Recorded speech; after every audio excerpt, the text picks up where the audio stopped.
केदारनाथ से सीधे बद्रीनाथ।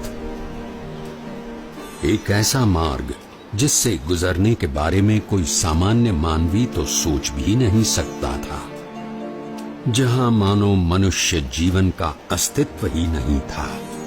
ऐसा कुछ भी नहीं था जो मनुष्यों को जीवित रहने देने का कारण बने। अगर कुछ था तो बस कदम कदम पर खतरा।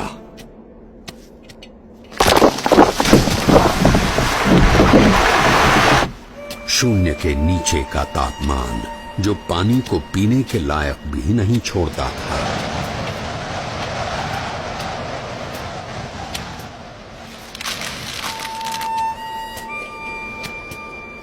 मीलों तक फैली हुई बर्फ जैसे विपत्तियों का महासागर, और हर क्षण मृत्यु का आह्वान।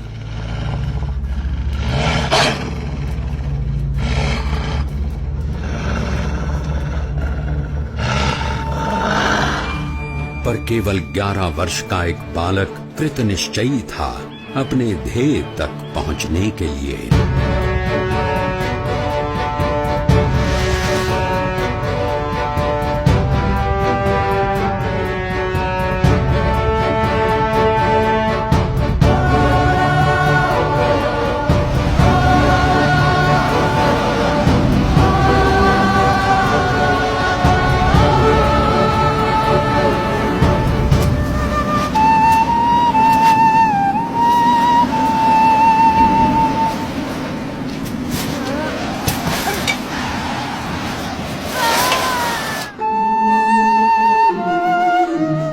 परमात्मनि यो रक्तो विरक्तो अपरमात्मनि।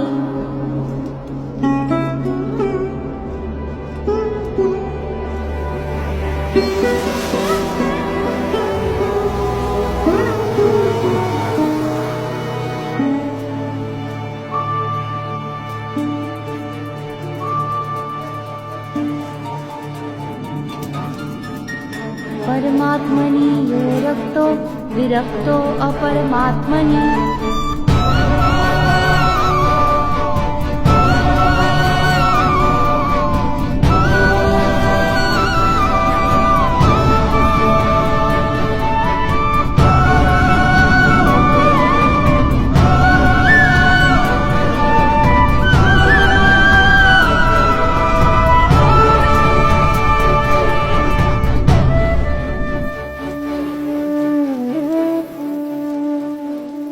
इस ठंड में हम लोग यहाँ कंबल ओढ़कर भी ठीक से सो नहीं पा रहे हैं, और वो बच्चा नंगे पांव खुले शरीर केदारनाथ से सीधे बद्रीनाथ के विकट रास्ते पर अकेला चल पड़ा है। क्या हुआ होगा उसका?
ऐसा क्या था जिसके कारण कोई भी प्रकार की परिस्थिति नीलकंठ वर्णी को रोक सकने में असमर्थ हो जाती थी। कभी हिम प्रपात तो कभी भयानक बारिश, अनजान और निर्जन रास्तों में जंगली जानवरों से आकस्मिक भेंट, अनजान रास्तों को समझकर पहाड़ियों और खाइयों के बीच में से भी रास्ता कर लेने की चुनौती, और आराम करने के लिए धरती का बिछौना और आकाश की चद्दर। नीलकंठ वर्णी की दृष्टि में ऐसा कुछ भी नहीं था जो इस मनुष्य शरीर से नहीं हो सकता था।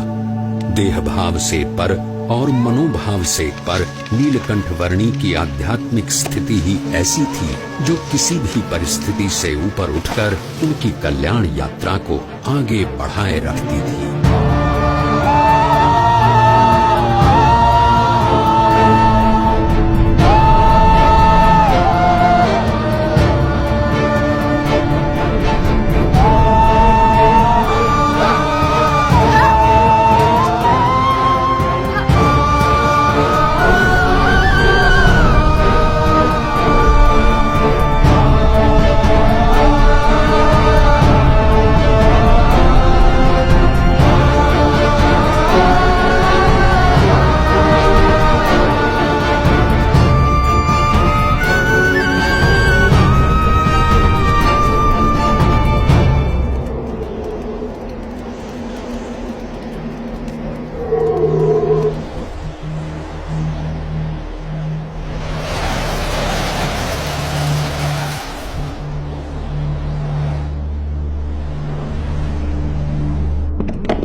ऐसे विपरीत हालात में भी अपने नियम, धर्म और अपनी भक्ति के नित्य क्रम के साथ कोई भी समझौता न करके भक्ति की प्रणाली की पुष्टि करता हुआ एक ऐसा उदाहरण नीलकंठ वर्णी ने प्रस्थापित कर दिया जो सदा के लिए भक्ति रीति का पोषण करता रहेगा।